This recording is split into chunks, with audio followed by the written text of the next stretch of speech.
Aloha, I'm Chef Ed Kenney. In Family Ingredients, we go on incredibly delicious culinary adventures, traveling throughout Hawaii and the world.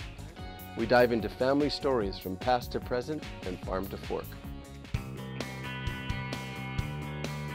I had the tremendous opportunity to travel with my friend Chef Wong and explore a little bit of his homeland of Japan.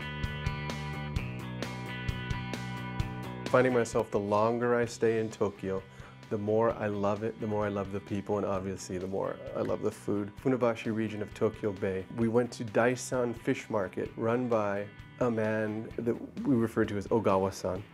He generously allowed us to tour his operation, where he operates 7 boats that go out daily. They usually go out in the evenings, come in the morning, so the fish is fresh.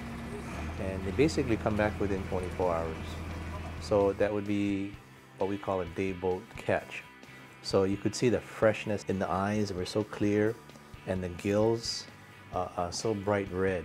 He let us take a look at some of the day's catch. There was kohada, which is fish that I'm familiar with from sushi bars in Hawaii. Suzuki, fugu, the infamous blowfish. What I loved about this man is that you could really see the pride that he took in this product that he brought to market. Much of his fish went to Tsukiji Fish Market, but there's also the opportunity for local chefs to come to his shop every morning and pick fish for their menus. Ogawa-san was saying, any chef worth his salt in Japan knows his fish. So we asked him point blank, what's your favorite restaurant? He referred us to an izakaya called Sanbanze, which was 4 or 5 minutes away from the dock. We walked through alleyways, and if you didn't know it, you'd pass right by it. And we found a little gem. Sanbanze is run by a husband and wife duo, Kenji-san and Miho-san. They treated us like family, and that goes across the board. Everywhere we've been here, there's this welcoming spirit, and they're just proud for the food that they prepare and to share. He had actually ridden his bike down to the docks when we were down there in the morning and asked Ogawa-san what we were looking at. So we got to actually sample all of the fish that we had seen that day. We had just sashimi. Pretty much everything he prepared for us was uncooked. The Suzuki, we served that with a ponzu. It's not a fatty fish. It has this kind of chewy bite to it, a texture. The big kohada is actually called konoshiro. He served that 2 ways. He did a tataki, where he chopped it up, mixed it with some negi, with just fresh grated wasabi and shoyu. And then he had it in little strips that we just dipped in ginger and shoyu. When you have that kind of quality, that kind of freshness, actually the job of the chef or the cook is to step aside and let the ingredients speak for itself. People that go to an izakaya, they're looking to drink sake, drink beer, eat pupus, and kind of have a great time. And he had some namazake, which is fresh sake. Would you like one more? Of course. Oh, okay. Yes. Hey. He would have what I would call a dream job. It's only him and his wife. Only 14 seats. There are a lot of chefs in America that would love to have that scenario where they are the one cooking and it's only them. He's been doing that for 16 years and they look pretty happy. なぜこの仕事やってるか好きでやってるんで。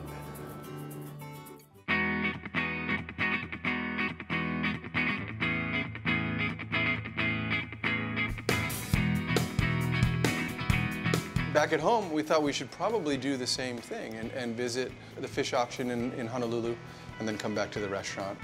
It was interesting to me to find out that it is the only auction like this in the United States. It's actually modeled after Tsukiji, I believe, in Tokyo.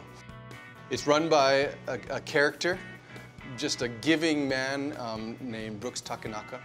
And he kind of opened the doors to us and gave us the tour of what was going on. His grandfather was a longline fisherman.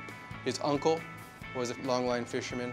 Seems extremely knowledgeable and intimate with the oceans, the currents, the seasons, what it provides, the economics behind being a fisherman and providing food for the world. There was auctioneering going on. There was representatives from all the major fish companies, restaurants, even individuals were there. They actually gave me the opportunity to bid on a fish. Quite honestly, I have no clue what was going on. There was an auctioneer that was speaking a foreign language, saying, and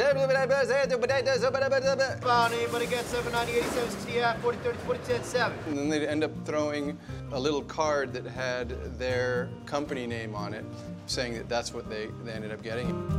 We do about 20 to 28 million pounds of fish through this auction every year. Our fleet represents less than 3% of the total take of the Pacific. Right. And less than 3% of our product ends up in foreign soil. So it's primarily a domestic market, local as well as the mainland. Okay. Yeah. For me, it was invaluable to be there because we're known for snout to tail, nose to tail, and seeing these fish that are taken from our oceans, it makes me really realize that we have a responsibility to use everything. There was a life that was sitting in front of me.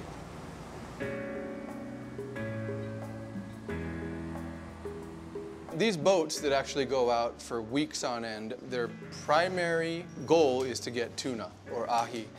But in the process, they end up pulling in other fish. And these are the fish that in our restaurant that we really like to make use of because they may be considered or may not be considered bycatch, but they're less desirable. There's manchong, there's opa, there's a whole bunch of billfish, different marlin species. The fish that we were fortunate enough to bid on and fillet and bring back to the restaurant and cook is known as shutome or broadbill swordfish. Hawaiian name is auku. It's, in my opinion, probably the most underappreciated fish to come out of Hawaiian waters. It is flaky, it's white, moist, and it's incredibly forgiving. So we brought that fish back and cooked it 3 ways because we really wanted to taste it. So we didn't marinate it or anything, we just used salt and pepper, olive oil. Hey! Hello. How's it? How are you? We invited Melissa Chang here, who's probably the most highly regarded food travel blogger in Honolulu. So it was really an honor to have Melissa in our kitchen talking through food.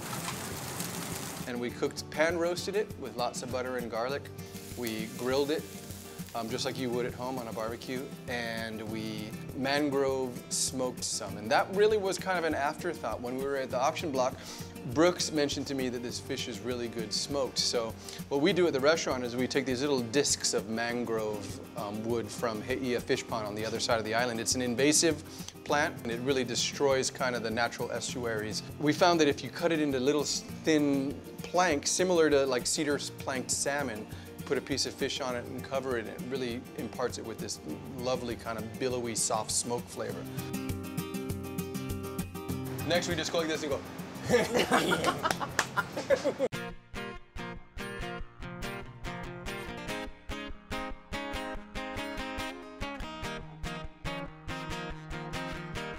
Prior to today, I really hadn't spent much time with Melissa.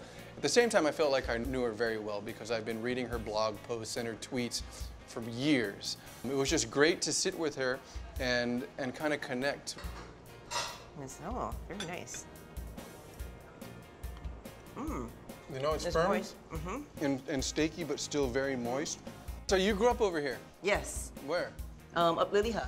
Oh, really? Right on. One of my favorite memories is of my dad. You know, my parents were poor, and so they grew up eating processed foods because it's fast, it's cheap, you know, it's readily available. One day my dad got kahuku, fresh corn from the farm, and he's like, wow, this is good. So after that, he banned supermarket corn, and then it just snowballed into other ingredients that he would find from the farm. It's like, okay, that's it, we're gonna ban that ingredient, and we started eating more local stuff at home.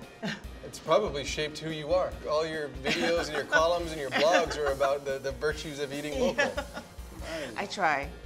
My parents were foodies and they didn't know it. Just at the time they were like, wow, this tastes good. I'm gonna eat that.